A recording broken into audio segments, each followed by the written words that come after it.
E aí, vamos lá?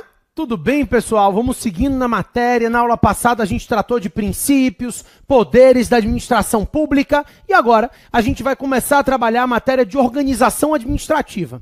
Seguinte, quando eu trato de organização administrativa, eu estou falando das pessoas que fazem parte da administração. A administração não é uma pessoa. A administração é um grupo de pessoas, todas essas pessoas orientadas na execução da atividade pública.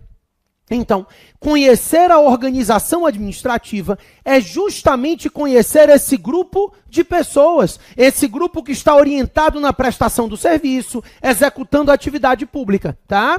E aí, para começar, a gente precisa entender o seguinte esquema, preste bem atenção. Alguns serviços o Estado presta diretamente.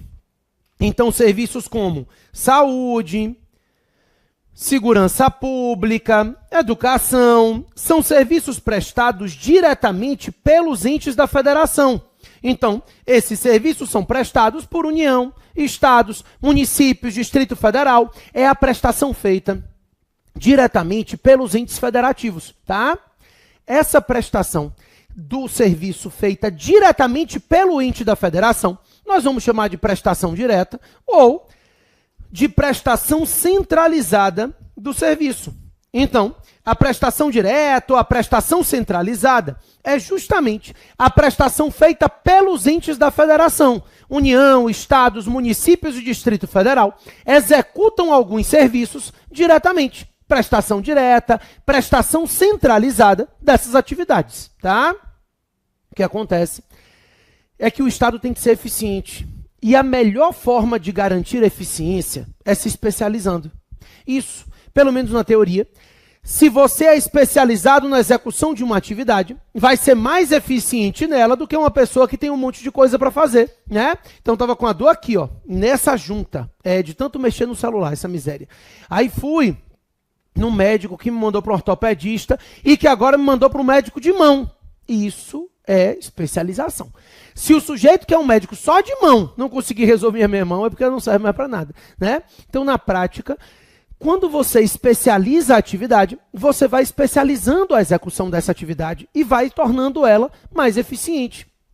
A mesma coisa é aqui, a empresa de Correios. Ela atua na prestação do serviço postal, pelo menos na teoria, ela vai ser mais eficiente nessa atividade do que a União, que tem uma série de outras coisas para executar. Então, a princípio, essa especialização, ela se dá na busca da eficiência.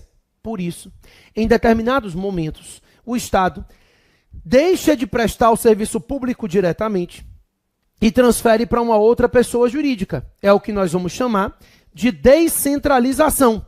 Então, deixa de ser uma prestação centralizada, feita pelos entes federativos, e se descentraliza ou a particulares, mediante contratos de concessão e permissão, a gente vai aprender depois, ou se descentraliza a entidades criadas pela própria administração, que nós vamos chamar de entidades da administração indireta ou de entidades da administração descentralizada. Basicamente, autarquias, fundações públicas, empresas públicas e sociedades de economia mista. Então, essa descentralização pode se dar a particulares e também a descentralização pode ser feita para as entidades da administração indireta, autarquias, fundações públicas, empresas públicas e sociedades de economia mista, que podem receber determinados serviços por descentralização.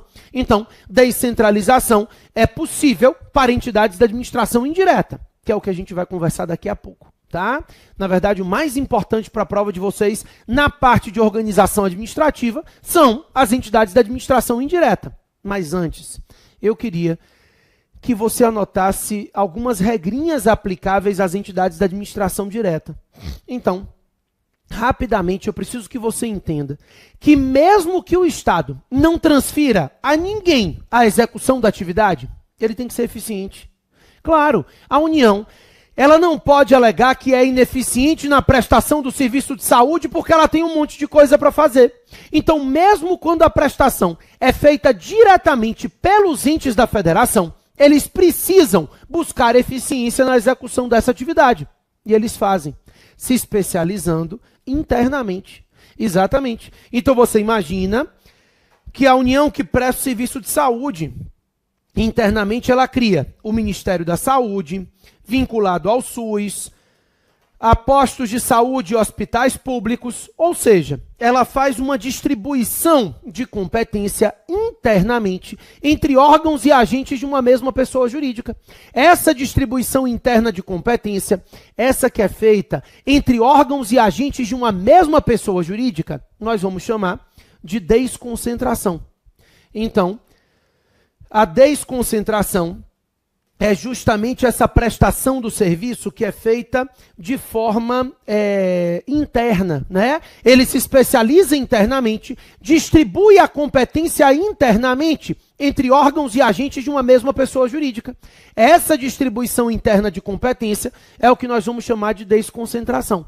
Então, a desconcentração ela ocorre entre órgãos e agentes de uma mesma pessoa jurídica. Não há transferência entre pessoas jurídicas diferentes, não. Na desconcentração, eu tenho uma distribuição interna de competência. É uma divisão interna de atividade. Entre órgãos e agentes, a gente vai ter essa distribuição interna de competência. Beleza? Maravilha. Pessoal, claro que você entende, então, que a desconcentração é hierárquica, né?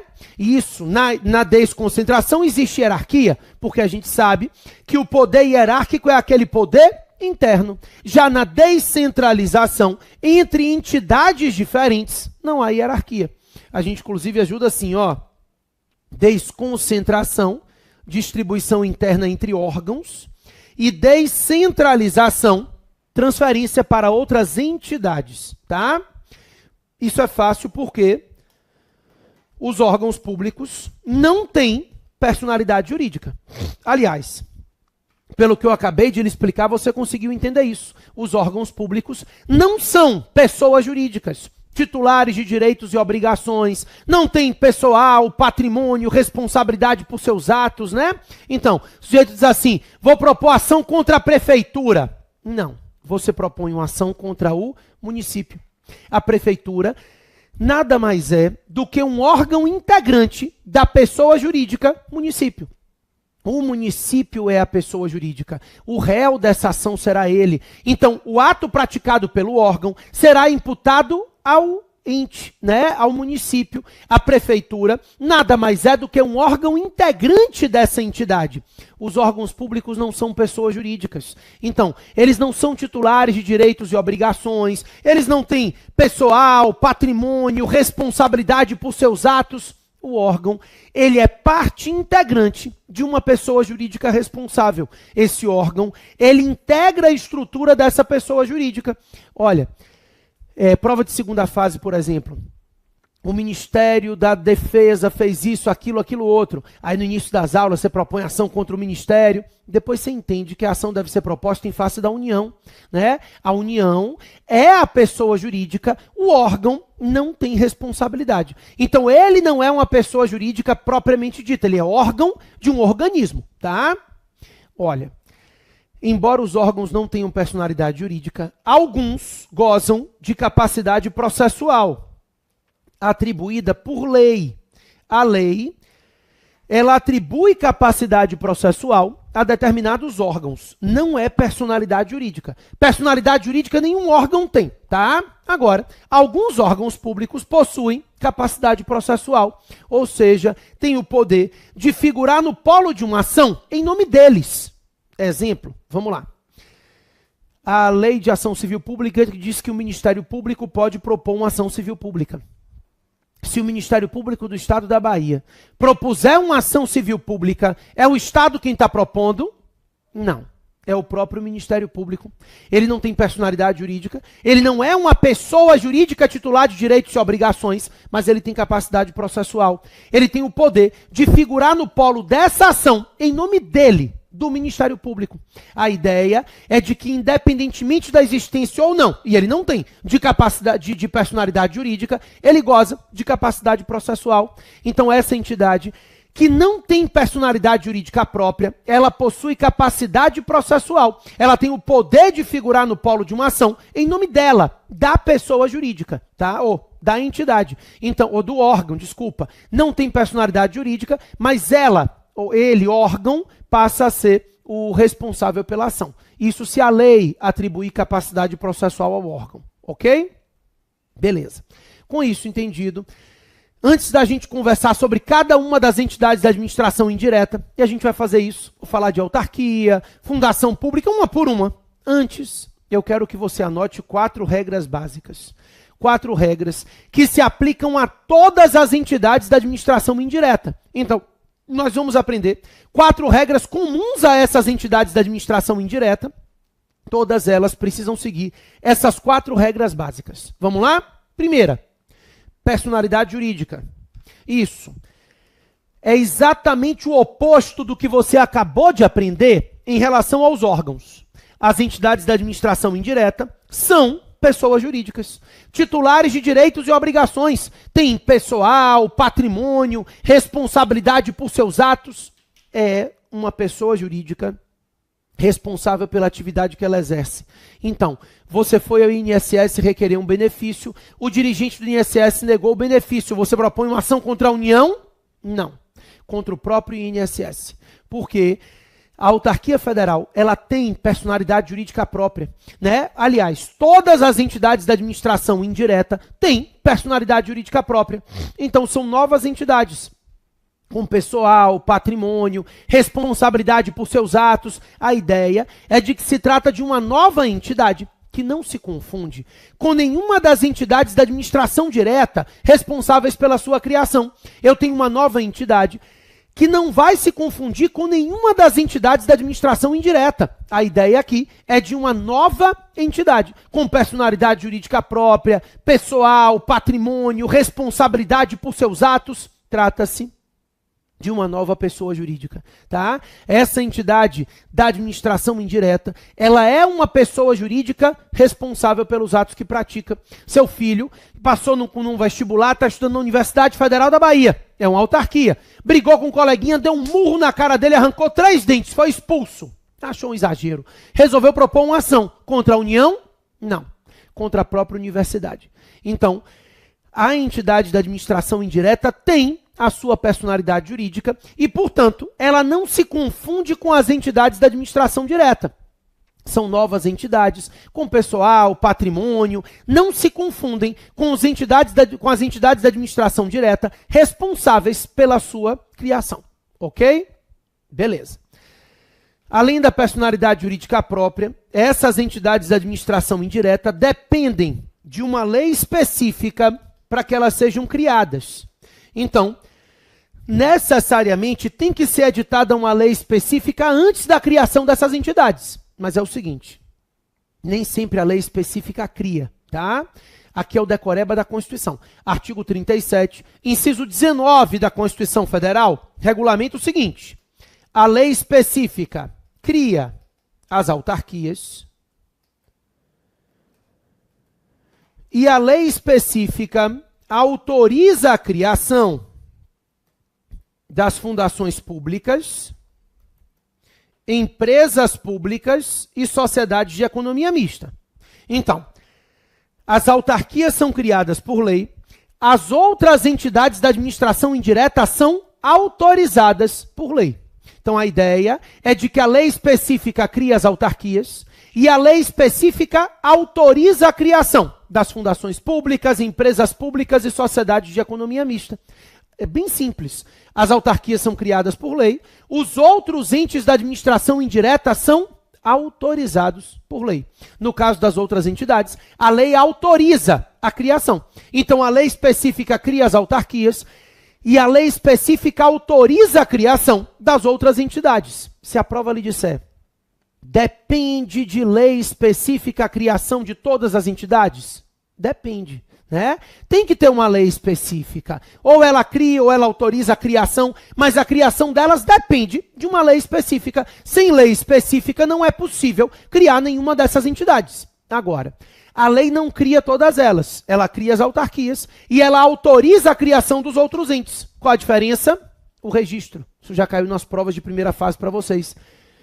A autarquia não depende de registro. Vamos lá. As autarquias não dependem de registro. A lei específica cria a autarquia. Então, publicada a lei, a entidade autárquica está criada. Não há necessidade do registro dos atos constitutivos. No caso das autarquias, a lei específica cria a entidade. Então, se a lei específica cria a entidade, o registro dos atos constitutivos é desnecessário. Nos outros casos, não. Nos outros casos, a lei autoriza a criação. A criação se dá efetivamente com o registro dos atos constitutivos. Então, a diferença é basicamente essa. No caso das autarquias, em que a própria lei cria, não precisa registrar. A lei já cria a entidade. Publicou a lei, a entidade está criada. Nos outros casos, a lei autoriza a criação. Isso significa dizer que a criação se dá efetivamente com o registro dos atos constitutivos no cartório. Ok? Beleza. Então, a lei específica cria as autarquias, autoriza a criação das outras entidades. E aí, essa lei específica da entidade que cria, que autoriza a criação, essa lei específica já define qual é a finalidade da pessoa jurídica que está sendo criada. É uma finalidade específica e é sempre uma finalidade pública, claro.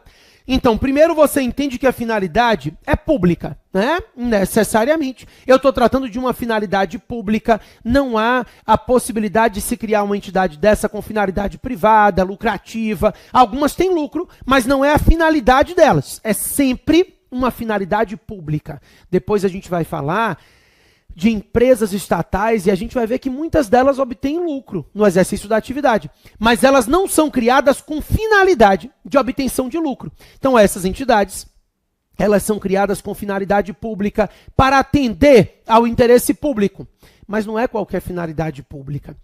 É uma finalidade pública específica, porque eu acabei de lhe dizer no iniciozinho da aula, que a ideia da descentralização é especializar, né? O princípio da especialidade. O que se busca aqui é uma especialização como forma de se alcançar eficiência. Então, se eu crio uma autarquia e ponto, não resolve. A ideia é, eu criei uma autarquia para executar tal e tal atividade. Então, a entidade é criada com finalidade específica definida na própria lei que determinou a criação dela. Seja a lei criadora ou autorizadora da criação, essa lei já regulamenta qual é a finalidade específica dessa entidade que está sendo criada. Então, ela é criada especificamente para executar aquela atividade. É uma finalidade específica definida na própria lei da entidade, tá?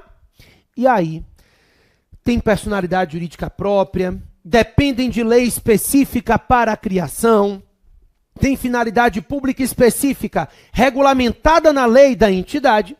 E por fim, pessoal, essa entidade, ela se submete a um controle que vai ser exercido pelos entes da administração direta. Isso, a ideia é de que os entes da administração direta controlam as entidades da administração indireta. Então, esse ente da administração direta, ele vai efetivar um controle sobre as entidades da administração indireta. A gente chama esse controle de controle finalístico. Isso, controle finalístico, porque, na verdade, trata-se de um controle de finalidade. O que o ente da administração direta está fazendo é verificando se a entidade da administração indireta cumpre aquela finalidade estabelecida na lei. A gente chama de controle finalístico por isso. O ente da administração direta, ele deve verificar se a entidade da administração indireta cumpre a finalidade legal. É um controle de legalidade, né? Do cumprimento da finalidade estabelecida na lei. A lei definiu a finalidade da entidade, então eu preciso verificar se aquela entidade cumpre a finalidade regulamentada na lei. O ente da administração direta vai controlar a entidade da administração indireta para verificar se aquela entidade cumpre a finalidade legal, aquela finalidade estabelecida na lei. Ó, você pode chamar de controle finalístico, pode chamar de tutela administrativa, de vinculação ou de supervisão ministerial. Tudo sinônimo. É porque quem faz o controle é o Ministério, né? O IBAMA, no caso do meio ambiente, é o Ministério do Meio Ambiente, e assim por diante. É sempre o Ministério da pasta vinculada àquela atividade. Então, supervisão ministerial, vinculação, tutela administrativa, controle finalístico. Você só não pode dizer que esse controle se configura hierarquia ou subordinação.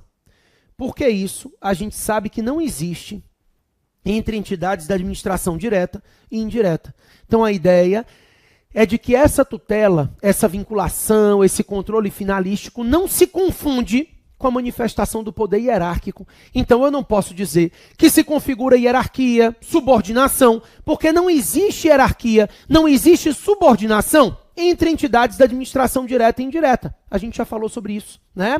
A hierarquia, ela se manifesta entre órgãos e agentes de uma mesma pessoa jurídica. Quando eu trato de pessoas jurídicas diferentes, não há manifestação do poder hierárquico. A ideia é de que esse poder hierárquico só pode se manifestar internamente, na desconcentração, naquela distribuição interna de competência. Lá existe hierarquia. Quando eu trato de pessoas jurídicas diversas, quando eu trato da descentralização, existe um controle, mas ele não é hierárquico, tá? E aí eles fazem umas frases bonitas na prova de vocês para que vocês se confundam. E aí colocam hierarquia no meio, uma subordinação no meio e você erra, né?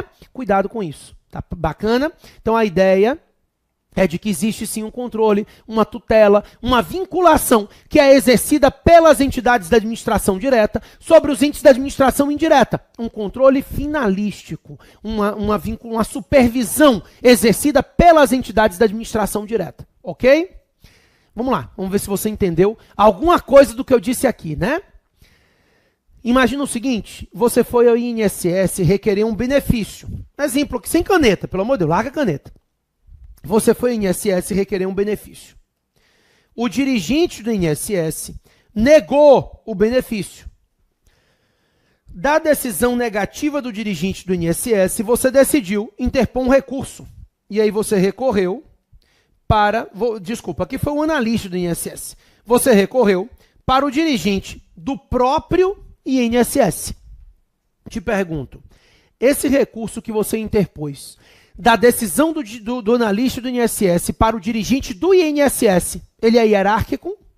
Claro, né?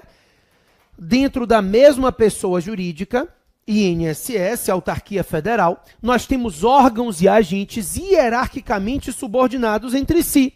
Aqui, eu posso falar de manifestação do poder hierárquico. É um recurso interno dentro da estrutura da pessoa jurídica e INSS. Então, internamente, aqui ocorreu uma manifestação do poder hierárquico, ele interpôs um recurso hierárquico. Daí, da decisão do dirigente do INSS, se houver previsão em lei, ele pode recorrer para a União. Havendo previsão em lei, dessa decisão do dirigente do INSS, ele recorre para a União. Tá? Tem que haver previsão em lei. Então, havendo essa previsão legal, ele pode recorrer para a União. Esse recurso é hierárquico? Claro que não. Aqui, eu estou falando de pessoas jurídicas diferentes. Da decisão do dirigente do INSS, ele está recorrendo para a União. Obviamente, esse recurso não é hierárquico, mas a lei chama ele de hierárquico. E aí, o que nós vamos fazer? Primeiro recurso, que é realmente hierárquico porque está se manifestando entre órgãos e agentes de uma mesma pessoa jurídica, nós vamos chamar de recurso hierárquico próprio. O segundo recurso, que de hierárquico não tem nada porque decorre da tutela, da vinculação e não da hierarquia, nós vamos chamar de recurso hierárquico impróprio. Tá? Então, no primeiro caso, a gente está falando de um recurso hierárquico próprio, propriamente designado como recurso hierárquico dentro da estrutura de uma mesma pessoa jurídica. No segundo caso, não. É um recurso impropriamente designado como hierárquico, porque, na verdade, é um recurso administrativo que decorre da tutela, né? O que a gente tem aqui é uma vinculação, não há hierarquia. Então, um recurso hierárquico impróprio. Esse recurso hierárquico impróprio decorre de lei. Ele depende de uma lei específica para que ele possa ser interposto, porque ele não é hierárquico na verdade. Bacana? Ótimo. Eu combinei que depois que você anotasse as 4 regrinhas, personalidade jurídica própria, dependência de lei específica, controle e finalidade específica pública, a gente iria conversar sobre cada uma das entidades da administração indireta, né? E a primeira delas, põe aí para mim, são as autarquias. As autarquias, elas são pessoas jurídicas de direito público. A ideia é de que a autarquia, ela tem personalidade jurídica de direito público. Sempre que você pensa numa entidade autárquica, vai pensar numa pessoa jurídica de direito público. O que significa isso? É muito comum você ouvir assim: a autarquia exerce atividade típica de Estado e, por isso, tem personalidade jurídica de direito público. Então, ela exerce atividade típica de Estado, é a atividade que é exercida também pelos entes da administração direta, tá? Então elas exercem poder de polícia, prestam serviço público, é a atividade típica estatal, a prestação de serviço público, o exercício do poder de polícia, a atividade do Estado. E por isso, elas têm personalidade jurídica de direito público, o que significa dizer que essas entidades gozam de regime de fazenda pública. Em outras palavras, tudo o que nós vamos aprender para as entidades da administração direta, no que tange ao regime jurídico administrativo, se aplica às autarquias. Elas não têm capacidade política, tá? Então, capacidade política elas não têm. Mas, no que tange à função administrativa, elas seguem o mesmo regime aplicável às entidades da administração direta. Essas entidades autárquicas, elas seguem o mesmo regime aplicável para as entidades da administração direta.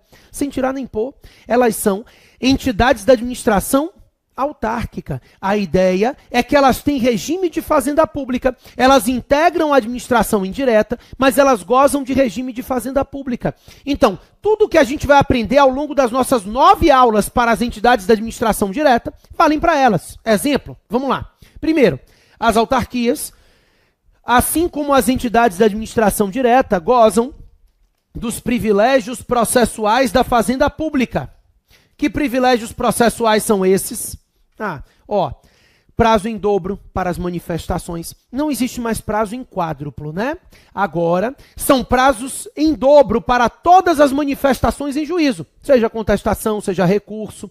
Então, prazo em dobro para manifestação. Remessa necessária das decisões proferidas contra elas. As decisões proferidas contra uma autarquia, assim como as decisões proferidas contra as entidades da administração direta, se submetem ao duplo grau de jurisdição obrigatório. É aquilo que a gente chama de remessa necessária. Então, independentemente da interposição de recurso, claro, existem limites de valores lá. Inclusive o CPC trouxe novos valores, mas independentemente dessa necessidade de interposição de recurso, o processo sobe. Então vai ser analisado no âmbito do tribunal, independentemente da interposição de recurso. Ela goza desse privilégio processual de fazenda pública, né? Não há a interposição de recurso. Aqui é possível que o processo suba por meio de remessa necessária. Também os débitos das autarquias são cobrados, os créditos que ela tem são cobrados por meio de execução fiscal. Então a ideia é de que esses privilégios processuais, eles são garantidos para as entidades de administração direta e também são garantidos para as entidades autárquicas. As autarquias, elas seguem o mesmo privilégio processual das entidades federativas. Também, além dos privilégios processuais, imunidade tributária. A chamada imunidade tributária recíproca, né? A Jo vai explicar isso para vocês. O que é que ela ensinou para vocês? Que União, Estados, municípios e Distrito Federal não podem cobrar impostos uns dos outros. Isso é o que a gente chama de imunidade recíproca. O parágrafo 2º diz, e nem das suas autarquias. Então, União, Estados, municípios e Distrito Federal não cobram impostos uns dos outros e também não cobram impostos das suas autarquias. A chamada imunidade tributária recíproca se estende às entidades autárquicas. Elas seguem privilégio processual da fazenda pública.